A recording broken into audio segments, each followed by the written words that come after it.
everyone that I hear talking about deconstruction is talking about theological issues, but they're not bringing in disability. Yeah. And so families with disabilities, they're unmooring from churches, not necessarily for theological reasons.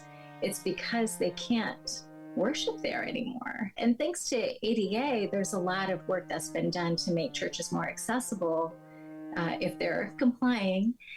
For people, with physical challenges. I think there was a study in 2014, because this doesn't get studied very often, but I appreciated the study that looked at the highest rate of inaccessibility today for people with disabilities comes within the neurodiverse. Well, hey everyone, welcome to the Liminal Living Podcast. My name is Dr. Tom, and I am curator of conversation around here, and we have a conversation for you today. Today is Deb Gregory.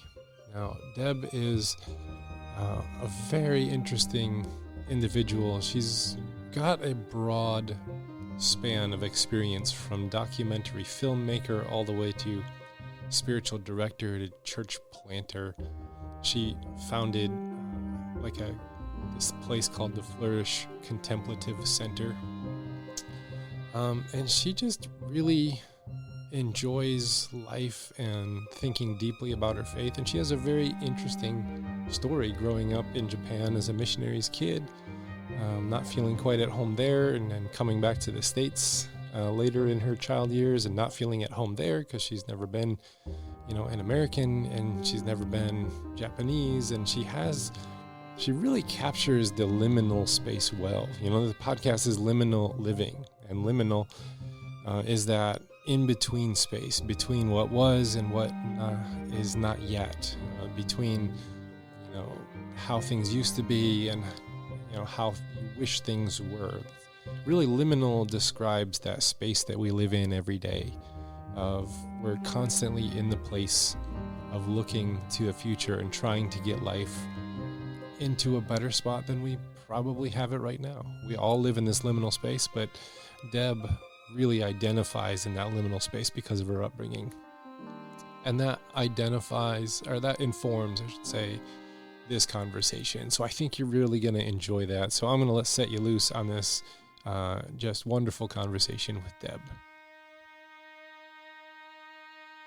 Well, Deb Gregory, welcome to the Liminal Living Podcast.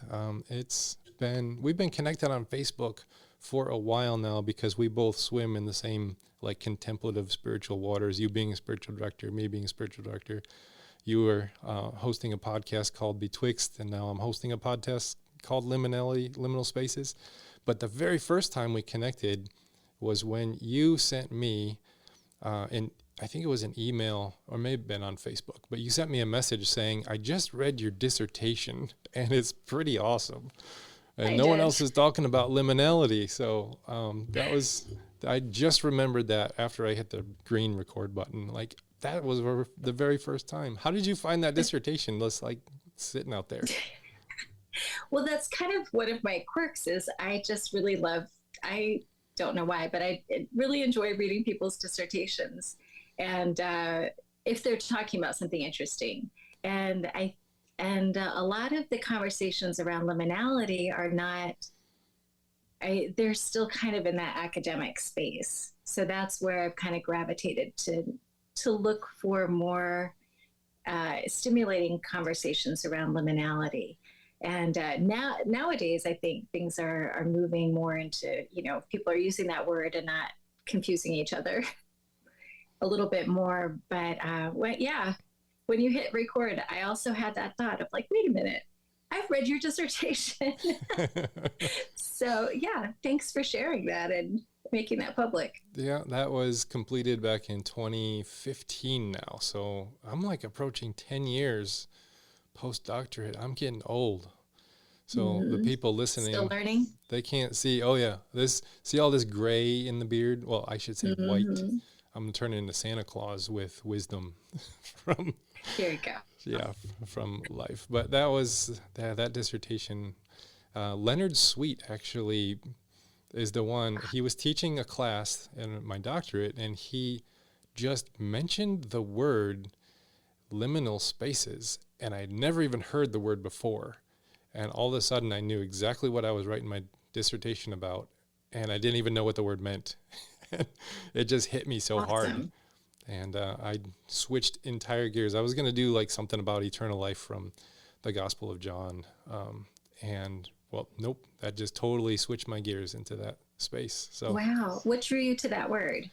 I don't know. He said the word. I don't even remember the context of the word. I just remember the word itself hitting me really hard, in a way where just my imagination was fully engaged in that moment. And I stopped listening to everything Leonard was talking about. And I started Googling right there in class. Like, what is this word? Who's talking about it? Where can I find more things about it? And that just kind of led me on forward through to the dissertation. And yeah, that was I think a 2-year journey from when I heard the word to when I submitted the dissertation. So wow, what a fun journey. Yeah, and it turns out Richard Rohr talks about it a whole lot. So he was one of the people that guided me through his writings along the way. So yeah, it's cool to have a fellow liminal understander here. So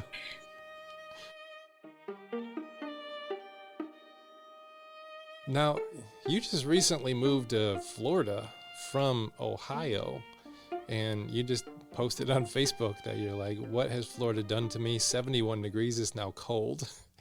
And today I woke up to 29 degrees out here in Michigan with like frost on the ground, a layer of ice on stuff. How has this changed you? Yeah, Florida has changed me in a lot of ways. Yeah, and when I moved here, I was, I'm in my late 40s. And so that is the wrong time for a woman to move to Florida. I mean, you really should wait until after those menopausal years with all the heat flashes and just wait till retirement, like most people do, to come to Florida. So the first 2 years here were just awful in terms of temperature for me. So that one day I woke up and it was 71 degrees and my kids are in shorts and happy. And I was, putting on my winter fleece. I just thought, what has happened to me? Yeah, not what I expected. Yeah, I think the blood is thinned out down there. That happens. Yeah. It happens. Well, you have been in this contemplative stream for a while. You're one of the voices that have really helped me understand some facets of contemplation. You're a spiritual director. You think deeply about spiritual things.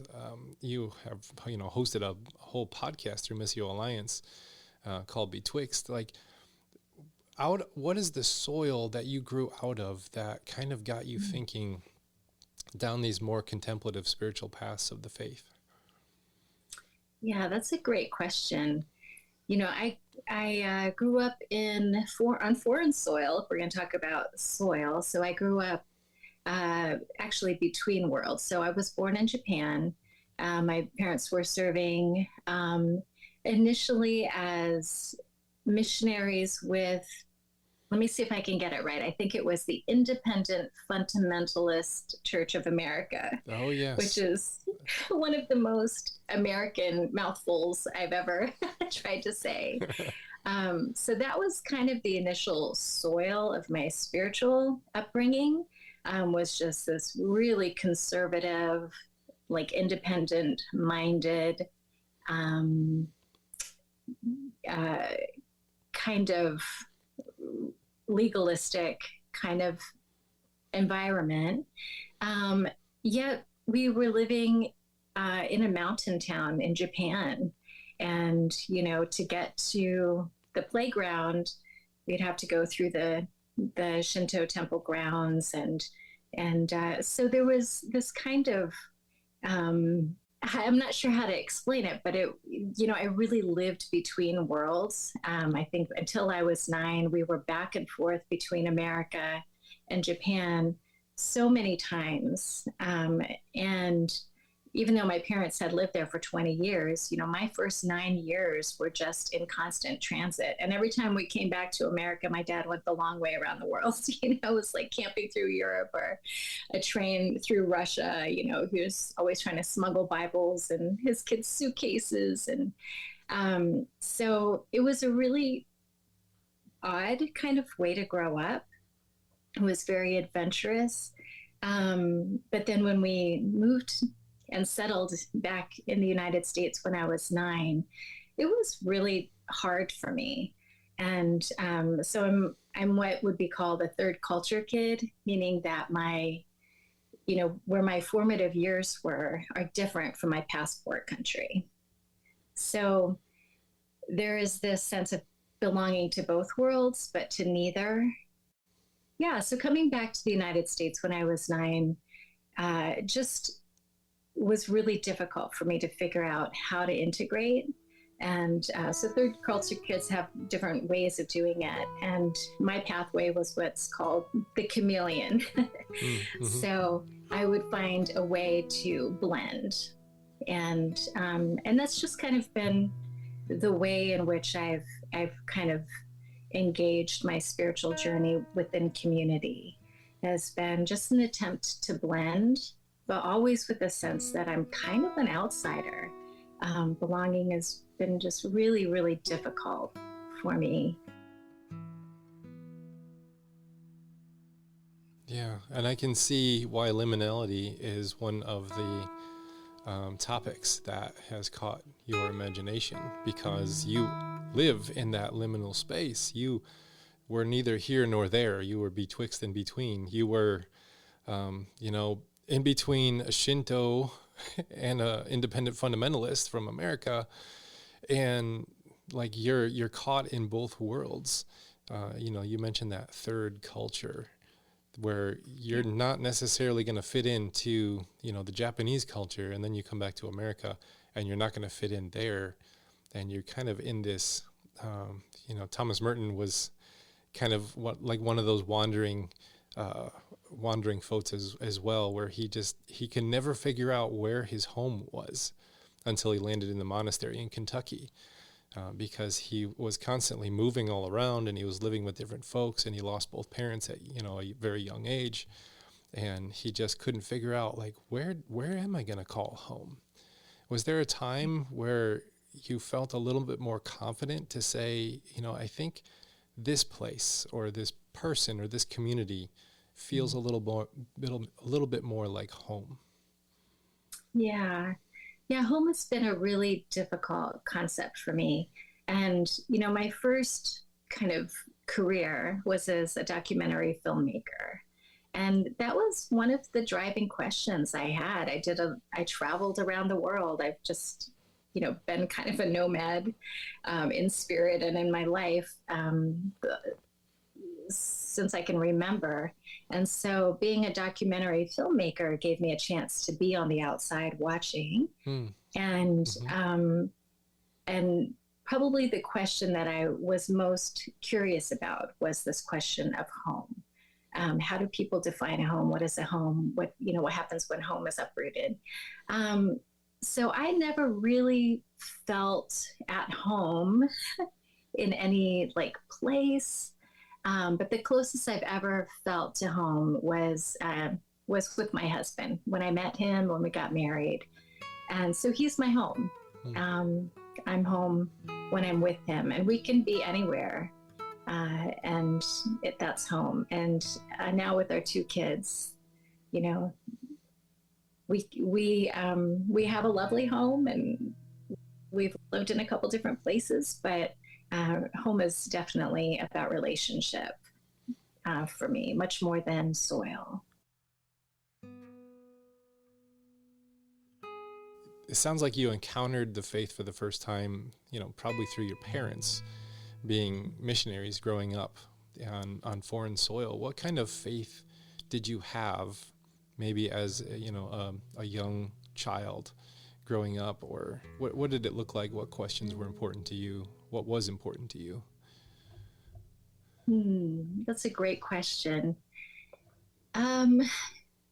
I was recently kind of reflecting back on my journey, because I have referred to myself as kind of a spiritual mutt, in jest. But recently I looked back on my life and realized that a better word is paradox. So for me, my faith journey has always been in the middle of two paradoxical movements. So, for instance, we grew up with this kind of ultra conservative fundamentalism. And if my parents had any spiritual rivals in our town, it was the charismatics who showed up. And so there was this intensity that happened between them. And yet, when we moved to America, they ended up sending me to a school that was a charismatic school. So there was a real different perspective about the Spirit of God, and a lot of theological questions were raised for me while I attended that school. And I found a lot of life sitting in that tension and wrestling with both perspectives. So that was kind of my first experience. But moving forward, I've just found myself again and again in the midst of holding tension in kind of paradoxical spaces. I went to for instance, a dispensationalist Bible college where there was a certain view of, the chronology of events of the Bible and time. And then I went right from there to a seminary that was more Reformed leaning, that had a very different perspective of time and the events of the Bible. And again, it was very energizing for me to hold the tension and to find, what resonates about both perspectives, but also what doesn't make sense, what doesn't work for me. And so, so that's kind of been a journey that's carried me through my whole life. I've been in so many different spaces, and the end result for me is, I've had to do a lot of deconstruction, a lot of things that I've had to let go of, a lot of things I've rejected in order to embrace something different. But now in my late 40s, I'm really surprised at how much of a sense of grace and love and okayness I feel with people who hold very different views than I do.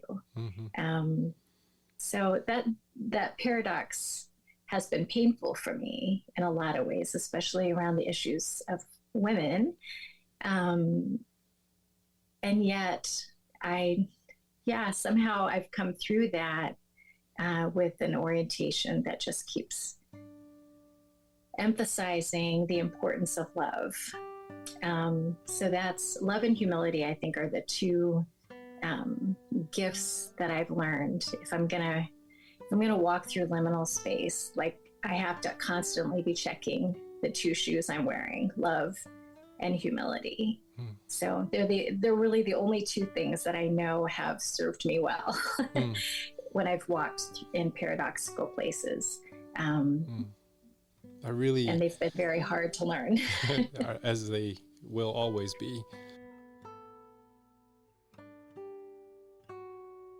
But I really like that whole concept of being in all of these different paradoxical places, fundamentalist and charismatic and dispensationalist and reformed. And, the question I had as you're describing that was, how do you keep from being a melting pot of contradictory ideas?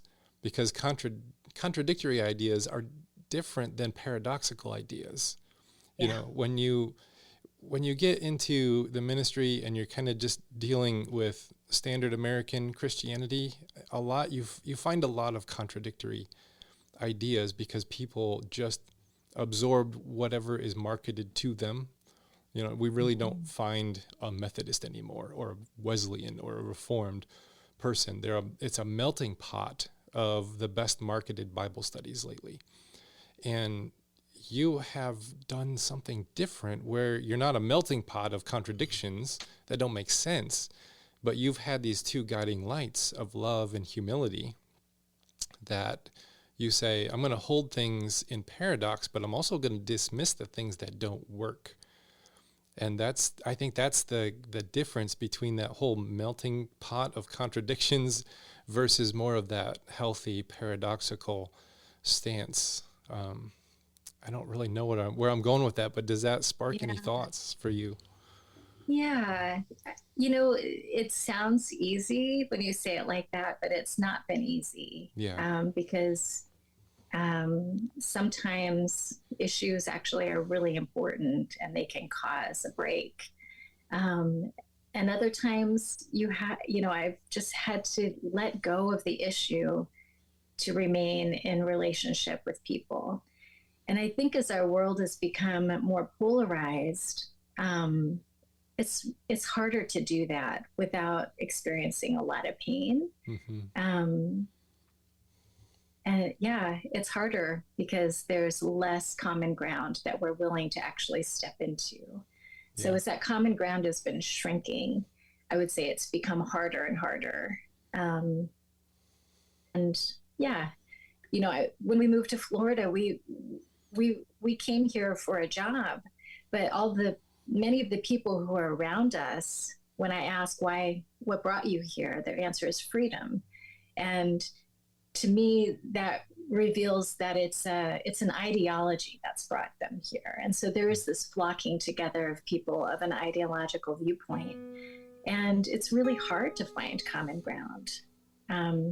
So there's been painful moments where it's like, oh, it's really, really hard. Like paradox is not welcome here. Mm-hmm. And it's hard to find that common ground, but it's worthwhile. It just has to be done. I mean, this is what Jesus did. He kept stepping into paradoxical spaces. So you talked about needing to deconstruct and get rid of some things. Was there a time when it hit you like most hard? Like, whoa, this doesn't work, or I have to rethink this entire thing. Was there a big moment, or was it a lot of little ones along the way? Yeah, I think for me, because of just the extent of movement in my life, both geographically and, my theological journey, my spiritual journey, it's just been a constant evolution, I would say. It's been, maybe like liminal cycles, just like growth cycles, where you go through times of incredible, what I would call consolation, of just like being energized by the life of God. You just see God everywhere in the world. You're engaged with scripture and with your community, and it's flowing, it's moving really well. And then things happen, either a move or something happens within that community. It can be a toxic relationship. It can be leadership issues. It could be theological issues. It could be a number of things have kind of, I guess a word that I would use instead of deconstruct, because I've never had that foundation, the luxury of just one single place and kind of the stability of like a building. A better word for me has been, I've just felt unmoored in these different seasons of life. Okay. And it used to be scary. That used to be a scary process. But now I'm, through the lens of being a spiritual director and looking back through the tradition of the church, particularly within the contemplative tradition, there's much more of an expectation that we will go through these seasons. And I like that idea of seasons more than like this building language. That we'll go through these seasons of consolation. We'll go through seasons of desolation. And we've really lost a theology of desolation, I think, within our American Christian culture. And some of that, I think, is because of the way prosperity gospel has given us this lens that if you're really walking with God and if you're on the good path, you always have consolation. But that's not the tradition of the church.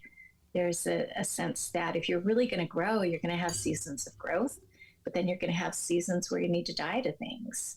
And so there is this a little bit more of an organic movement that needs to happen within us and within our soul in order for us to truly be growing. Yeah, it seems like, the liturgical calendar has liminal seasons just like built into it. Lent and mm-hmm. Advent were seasons where you enter into, expectation mode. We call it fasting or whatever, but, in repentance, but you're in more of a waiting and anticipation for the big celebrations of, Christmastide and Eastertide when those hit. And I didn't grow up in a liturgical context. I grew up in, more of that fundamentalist charismatic context where it was just kind of like, well, let's find the things that people want to hear about and we'll just talk about those. I had a wonderful pastor growing up as a kid. He was a very gifted Bible teacher. He kept it very animated, but still the culture has I think Kathy Kong, when I interviewed her, she mentioned toxic positivity, and we just want to fill our house with all these signs of, live, good. Laugh, and love. And it's like, where's the desolation signs? Like, those are just as natural as, the other ones. And we're just so weighted in that, here's 5 keys to have a healthy relationship or to success. And it's like, we got this self-help kind of a culture, and then we put a Christian robe on top of it, and it sells a lot easier than, all right, we're going to have a 40-day fast period. So everybody think about what you want to give up. And then people say, oh, I don't want to do this. And I don't want to fault the churches. It's just we're in a weird culture where people don't want that or like that.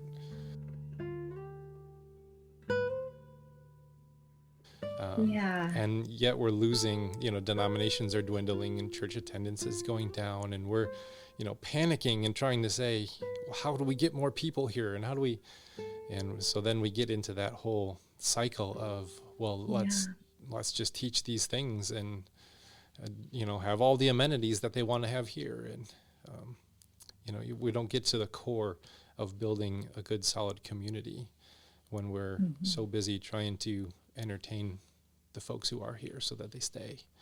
And as a pastor, that's a really difficult line to walk. It is.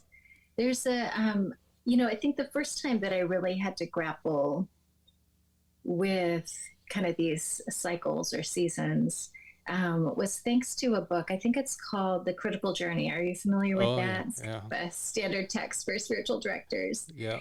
But it, I just felt so much permission, because the way that book describes the spiritual journey, again, is this idea of seasons or cycles or stages of development. And we're used to thinking about that, with our kids. They're growing up and stages of life. But what I appreciate about that book, and I've really loved to guide pastor teams through this book to help them get a lens for their churches, is the sense that there are these 3 stages that the church in America loves to be in. There are these stages of high energy, excitement, the newness of the gospel for people. And then there's this stage of deep learning. And then there's the stage of service, right? And then between each stage, you have to go through these liminal passages. and there's kind of a way that we've developed to help people, not get stuck in just one stage, but to help them move through. But after the stage of service, a lot of times what happens, maybe you've noticed this too as a spiritual director, is that people will hit a wall. It's just something in their life. It could be a medical or a financial obstacle or something that really disrupts the flow of their life. Or it could be, something that happens in their church or in their a question that really disrupts them in their spiritual journey. And so they hit this wall. And the way our churches are set up is to send people back to the beginning and start the cycles again. Yeah. And there's not a lot of emphasis on helping people move through the wall because there are still other stages to go through. But our churches here in the West aren't set up that way. They don't know what to do with people if they're not excited about the gospel, that first honeymoon stage, or studying intently or serving intently. That's the only things that they know how to do. And so this wall becomes a space where a lot of people fall away because they don't know, they can't go back anymore. They can't do that again. But no one's helping them figure out, what do I do with this wall? What is mine to do with this wall? And it's a slow work that, we can't just make a sudden decision. We can't just climb it, it's a slow work. And so that's where, it's really important to have some practices and people who are able to be liminal guides through those really difficult times. Yeah. I'm finding that fourth stage of hitting the wall almost feels threatening to the church that's doing the first three stages well. Yeah. Because it's saying, well, there's an incompleteness here. And, when I was a associate pastor years ago, we had we read this simple church book and we came up with a good mission and a whole strategic plan around it. Come, grow, serve. And then get people to come so they can grow and serve, and then get people to come and you get on this cycle, and it works, and it's really helpful for maybe 80% of the population who they're just going to be introduced to this stuff. But then you get those people that they hit tragedy, or they hit some kind of a moment where nothing makes sense anymore, and all of a sudden they become like that wrench in the gears. They ask the question, like, why can't women serve here? And all of a sudden it's like, okay, you're questioning our, the axle of our wheel here, and you can't do that. So, we politely ask you to either shut up or leave. And then they enter those liminal spaces. The thing that keeps us stuck is because it works so well. Yeah. For the majority of the people. For a limited time. For a limited time, it works.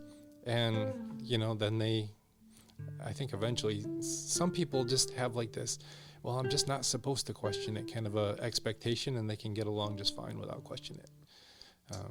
But when the leadership or the pastor can actually be honest without fearing, being dismissed from the pulpit, and just say, I've had really difficult seasons of life, and this is what it looks like, and I question these things, and I don't understand these things, and I'm in a space where I can do that, and it's just so freeing. And then I get people who have been in the church for 70 some years, and people who are just starting to participate, and they come up to me and they say, I've always thought about that question, but you just stated it for us here.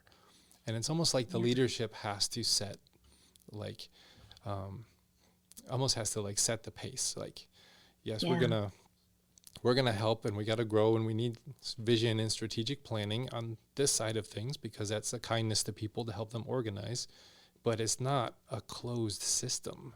Right. We got to have an open system where we have humanity of people involved in this, and there's spaces for people to grieve. And that's why I like the liturgical calendar, it's built in. And so it doesn't have to always be about that, but you're going to have seasons of that. And so it's expected that we're going to go through Lent, or, this coming Sunday, we're observing All Saints Day, where we'll light candles for those who have passed on. And we're doing a big service about the death and dying and grief process. And, these are things that they matter to people. They touch their actual lives. And when you show them how faith works in their actual life and not just an idea or an ideal, then the lights start going on for people and they say, oh, now I see how this works. Now I see how it plays out. That's right. Yeah. Yeah. What I like about one thing that you said, it struck me as so important is just like leaving space for disruption, asking disruptive questions. And so I'm a mother of a child with a disability who's neurodiverse. And I know that, you have some experience with disability as well in your family. And I think disability theology is something that's really important for us to attend to, because it actually does leave space for these questions that are disruptive. And when I see spaces that are more open to these questions, they're often open to people who may not be their star learners. They may not be their star servers, right?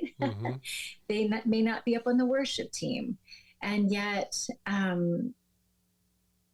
there is a spiritual journey that we all must take. And for us to cultivate spaces where all are welcome to engage that spiritual journey, I think it asks us to probe a little bit deeper into how are we structuring our spaces?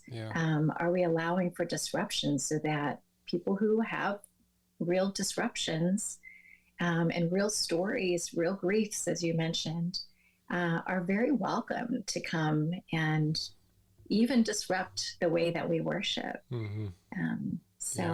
That's, from a mother's perspective, I really appreciate that so much, because churches can be very, very difficult spaces for people with disabilities.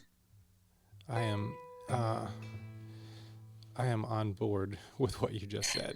And I've noticed, having a son with disability, and then we'd see a church that had a, quote, disability ministry, and it ended up being a back room that they can sit in all by themselves. And it's like, that's not inclusive. That's not welcoming. It's like, oh, we have a space just for you. And then they show us like, it's a back closet and it's a sensory room, which is important.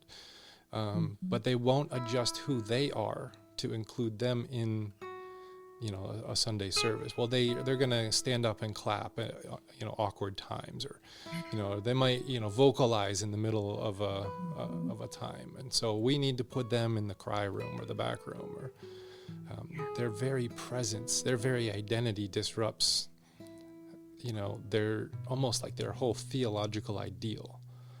And there's this book that I really want to read. It's been on my list for so long. It's called My Body Is Not a Prayer Request, Disability Justice in the Church by Amy Kenny. And I so badly want to read that book and talk with her on this podcast about that, because that whole, I listened to her interviewed on the Bible for Normal People with Pete Enns and Jared Bias. And she says, my very presence when I walk into the room, everyone's like, well, we need to pray for her healing and deliverance. And she's like, look, I'm in a wheelchair. This is my life. You don't have to, I just want you to engage my humanity, and not, and her very existence is a challenge to their theology and their understanding of God. And so it makes people uncomfortable in those liminal spaces.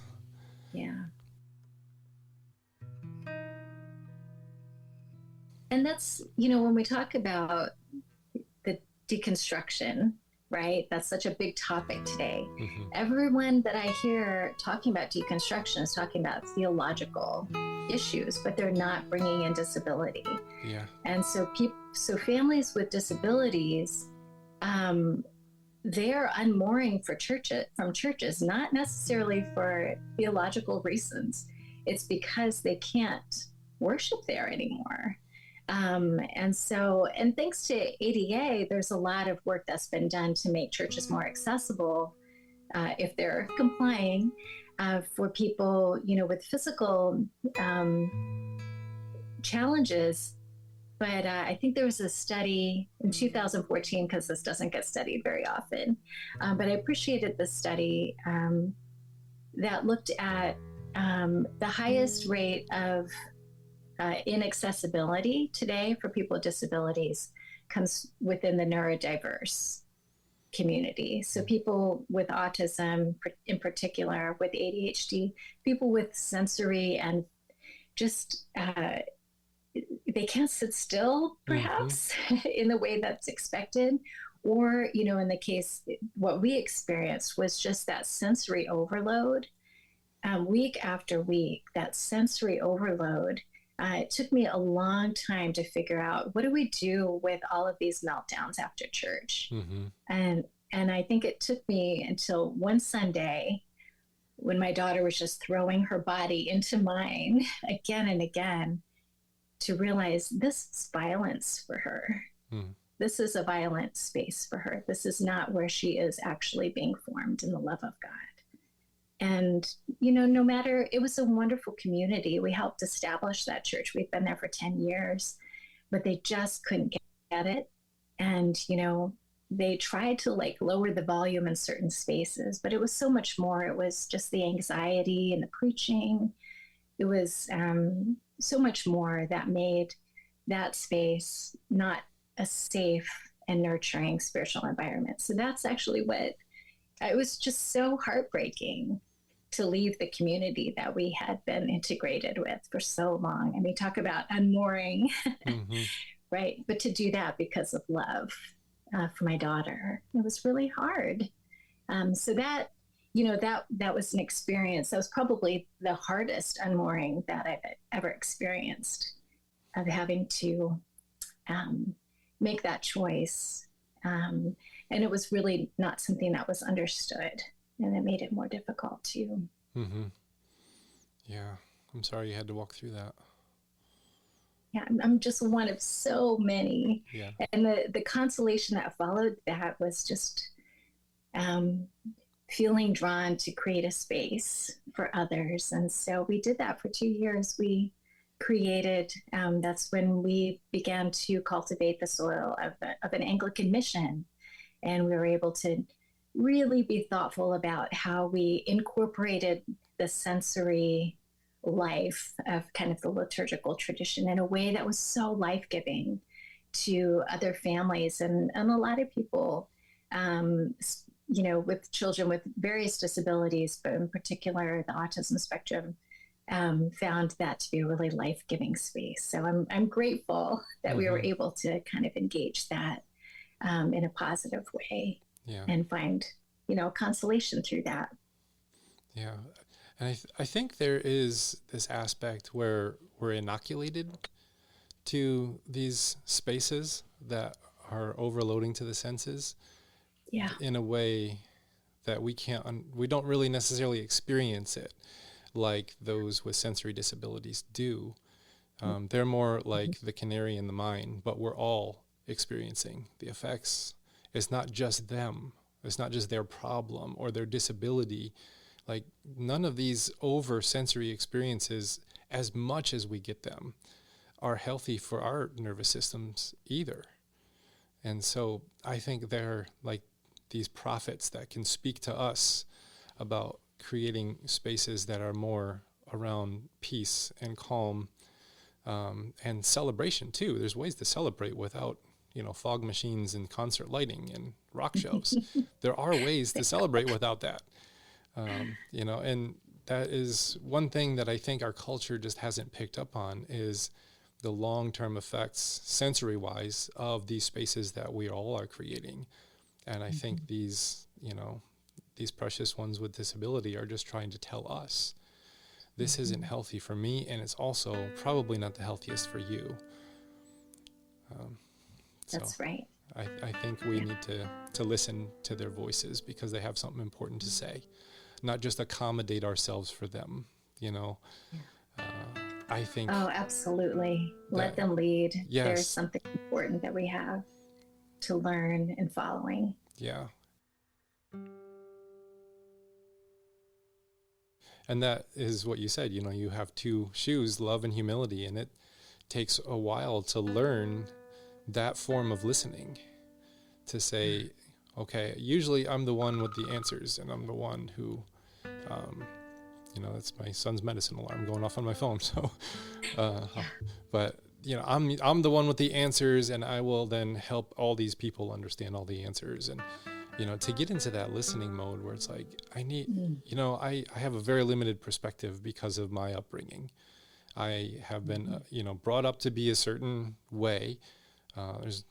There's things that are good in that way, things that I need to let go of, but it's just such a narrow way to understand things, and I need broader perspectives. And that's one thing I love about this podcast, is I get to have conversations like this. Yes. And it's like, teach me something. I need to learn some more things, because I'm starting to understand how limited my perspective is through all of my education and ministry training, and even just upbringing, as a Westerner, white man kind of a thing. There's good things about that, but it's not the standard that we have said it was.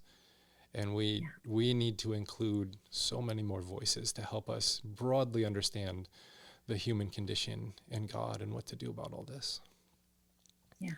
So I think that you have this very unique perspective that you bring, having grown up in Japan, but not as, ethnically Japanese. And then you come back home and you're like, well, I'm ethnically, white American, but I'm not necessarily from here. And I just have struggled to find this home. Has there been some practices that you've learned that have kind of helped, I don't want to say moor you, because there's times when you're just unmoored, but kind of just help you maybe even lash yourself to the mast and saying, love and humility, these are the things that I will not let go of? Yes, absolutely. And I think in each, season, or the time before the unmooring, if you want to say the time before the next unmooring, there's something different that I've learned. So I don't think it can be prescriptive for anyone. We all have a journey to walk and something to grow in. And those are just the two that I'm learning in this season that have been really, really helpful. I work with a lot of people who are discerning something big. And so I have learned to lean into Ignatian spirituality in order to glean some of the best wisdom, spiritual wisdom around discernment. And give us a little intro. Give us a little intro of Ignatian spirituality. That's a really big word. I have a little bit of experience with it, but a lot of my listeners are going to be like, wait a second, pause, Google. You can be our Google right now. Kind of give us tell us what you mean when you say Ignatian spirituality. Excellent. Yes. So in that really liminal time that we all know about, the Great Reformation, right? And the year, I think it was 1521, the same year that Martin Luther was fled to Wartburg Castle and started, translating the New Testament into the vernacular of the people. Ignatius of Loyola was this kind of impetuous, upper class warrior kind of. He was a knight. He was really kind of into the chivalry of the time period. Well, he had a liminal moment where in this war that he insisted on waging, his leg was shattered by a cannonball. So he fled to his family castle in Loyola to recover. And in those 10 months or so of recovery, where he wasn't able to move, he had this amazing conversion experience. And it came because he couldn't access the books that he liked to read, all the romance and chivalry books. And so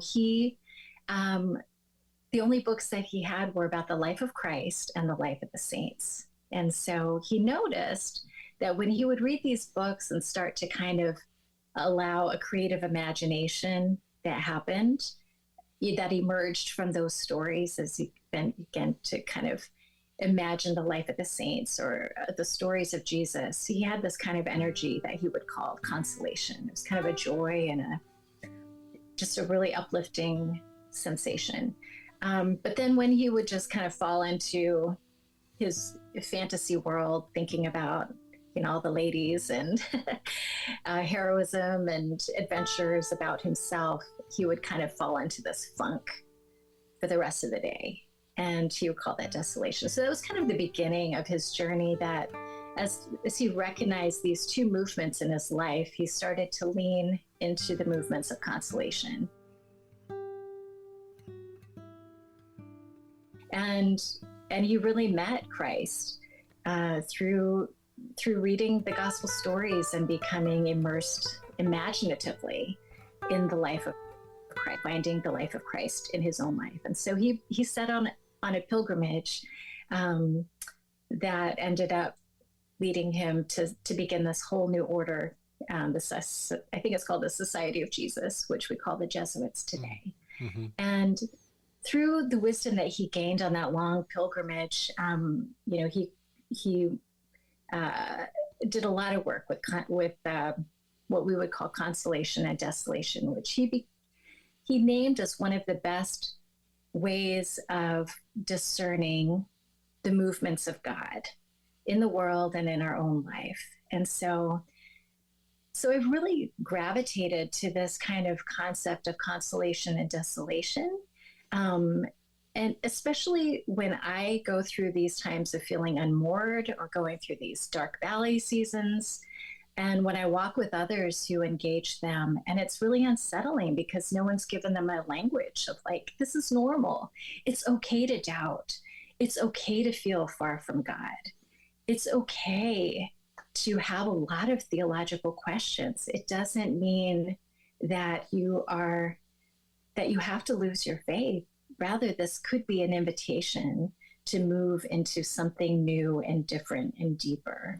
And so I've really appreciated that freedom that Ignatius gives for us to go through those times.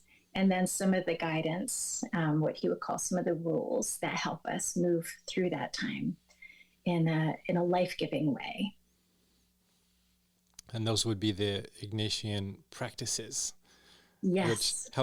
It kind of helps tune you in to kind of the movements of God in the course of a day. You can kind of look back on it, right? And like say, okay, where was the consolation? Where was the desolation in this day? And then how can I cultivate more of the things that brought about consolation than desolation? Now, I know it is, but how is that different from the toxic positivity cult that we have going around in, our church culture today? Yeah. Well, I think it's different because it doesn't rely on consolation for us to be faithful or for us to grow. The idea is that God gives us times of consolation and that we go through times of desolation. It's just normal.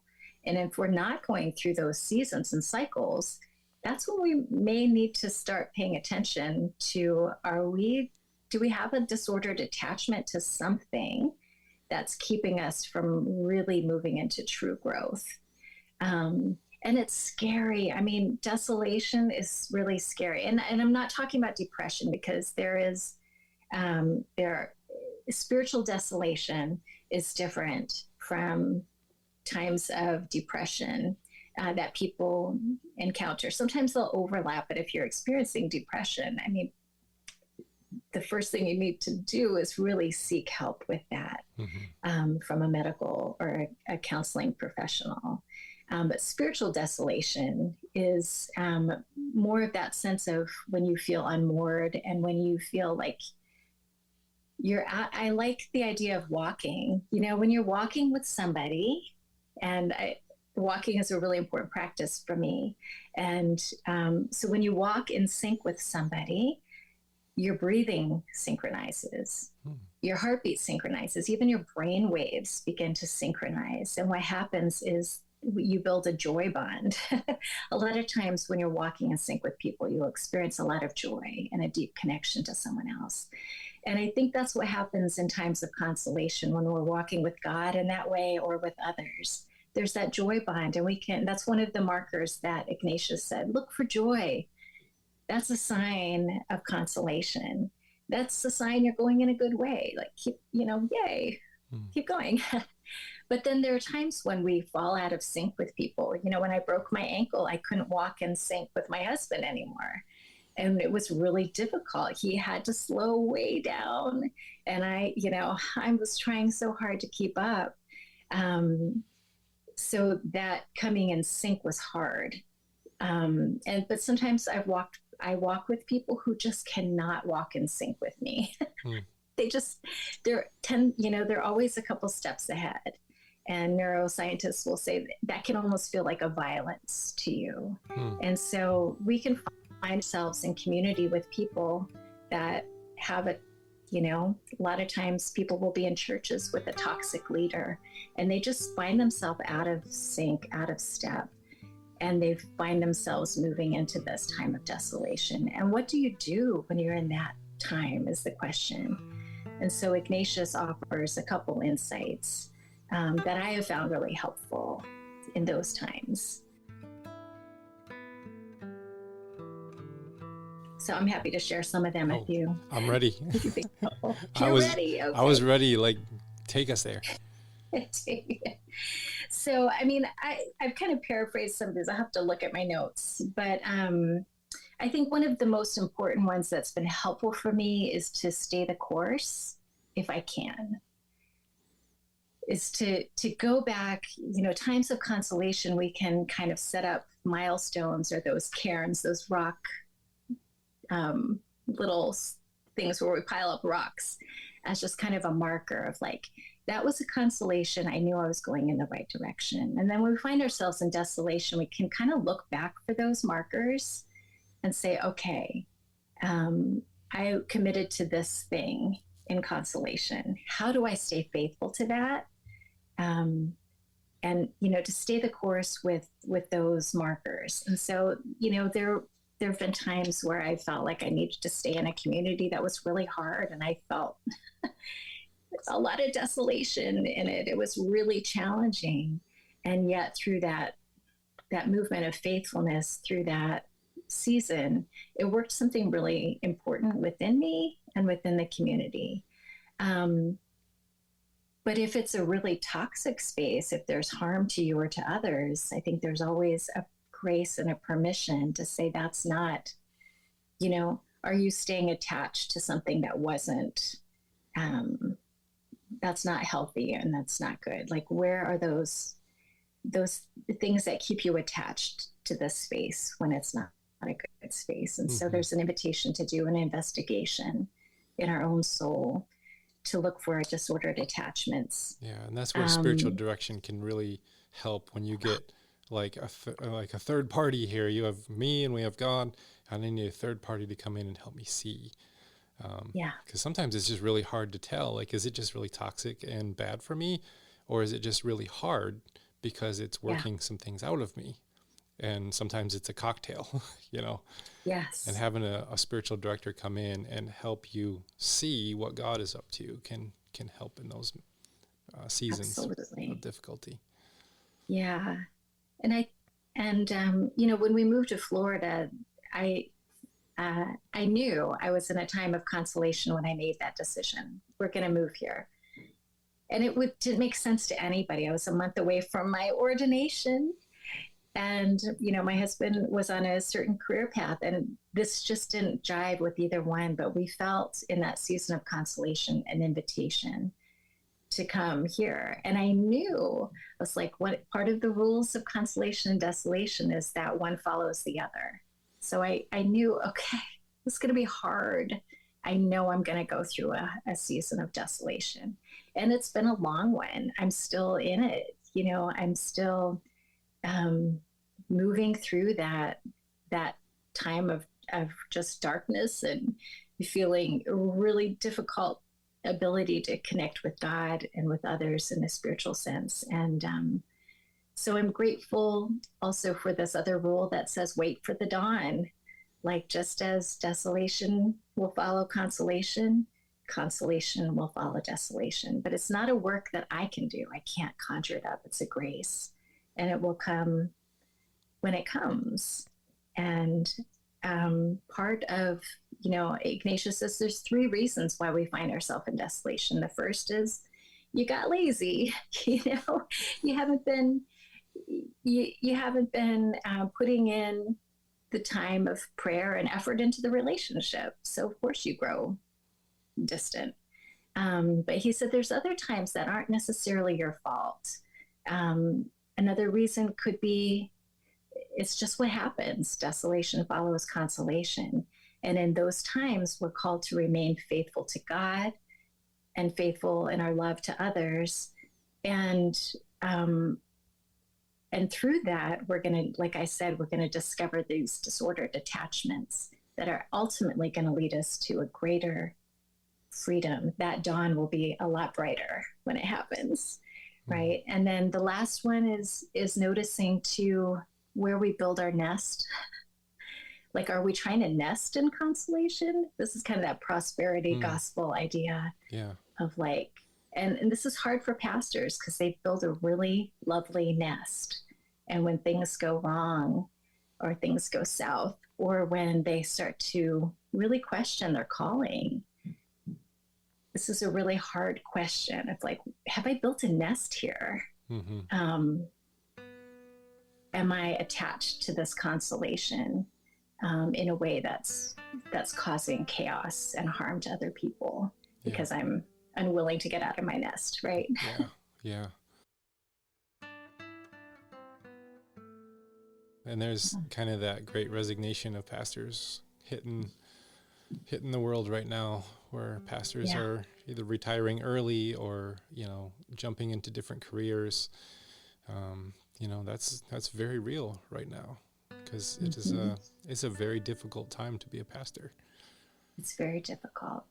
And I think we need a lot of grace for our pastors as they try to sort through those questions. Because I've seen pastors move through and be like, I built a nest, vainglory, pride, all those things have been the biggest motivator for me. And they've had to work through those within their community. It's very humbling and hard.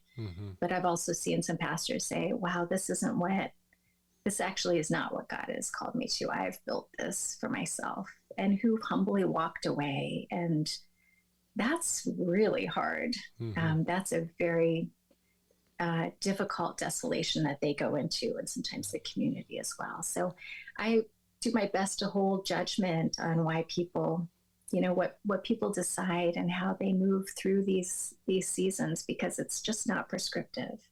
It requires a lot of self-examination and a lot of grace.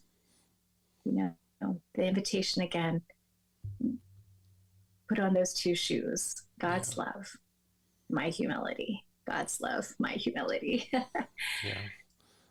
And that is, I do some work with the Caneo Retreat Center in Puerto Rico through Dan White Jr. Wonderful. And I recently attended one of their, I was one of the facilitators for a cohort. So then our cohort went there, and I got to sit through, the teachings that were coming. And one of the big things is that we're just not understanding how much our ego is tied up in this position. And then, you pair that with how we're doing church today, which is, we have these rock star, famous individuals, and they, it's a really bad blend of, this thing feeds my ego, and then they love what my ego produces. And I get caught in this cycle of performance. And then one day I just run out of fuel. So I really love what they're doing in Puerto Rico through Caneo. And so good. Yeah, they're doing really good work and teaching really good things. So are there any other Ignatian practices you want to kind of walk us through that have been important for you? Yeah, I think, probably the most important one for me, besides, stay the course, don't just abandon ship during desolation. That one's really important for me, but also this call to keep oriented in the right direction. So, walking again is important for me. So if I get lost, what do I do? If you're going to orienteer, you need to find where's your true north. And that, I think, is always going to be God's love. And that's the one thing that I think can always keep us on the clearest path when we're not sure what we're doing or where we're going. It's just just keeping an eye on God's love. How is God holding you in this season? If you're going through the dark woods, how is the light coming through the leaves? Just taking notice wherever you can to find God's love in any part of your daily life. Mm-hmm. And through that, I think also paying attention to where is your faith, where is your hope, where's your love. The orientation of those things will make all the difference in how we get through the dark valley. Mm-hmm. And where we end up on the other side when the dawn comes. Mm-hmm. Yeah, that reminded me of a Thomas Merton poem that he's talking about a daisy on the side of the road in Kentucky, that he just noticed. And he wrote the words, I'm going to totally butcher them because he was a poet and I am not much. But he says, this daisy stands alone, giving praise to God and no one sees. Yeah. And then he goes into, this tree. There's never been a tree just like this. And he kind of goes into he calls it the inscape, not the landscape, but the inscape of a thing. There's lots of trees, but this one looks particularly this way because it's weathered these storms in this certain, context. And being able to just notice the inscape of of your surroundings, mm-hmm. saying, wow, there's a daisy. I don't know if anybody has noticed that ever. Yeah. Or this tree or this mountain. He talks about how this mountain, stands and gives praise to God over all these centuries. And it's just, he was able to, just see in the moment with very tangible and real things, the presence of God. It wasn't an emotion that he had to feel, he had to cry during his favorite worship song or something, it was never really that for him. For him, it was, I can see the unique beauty of this tree in this moment, and there is God. And, that's what I like to call reality. We live in this whole thing of, we have systems of politics and economy and religion and education and all these things, and we got to organize ourselves some way, but they're always going to be broken because we're broken. But what's really real, that tree outside my window that's right now just blazing gold. It's so great. It's there. It's been there forever. It's probably got a circumference of like 10 feet around. I could not put my arms around it.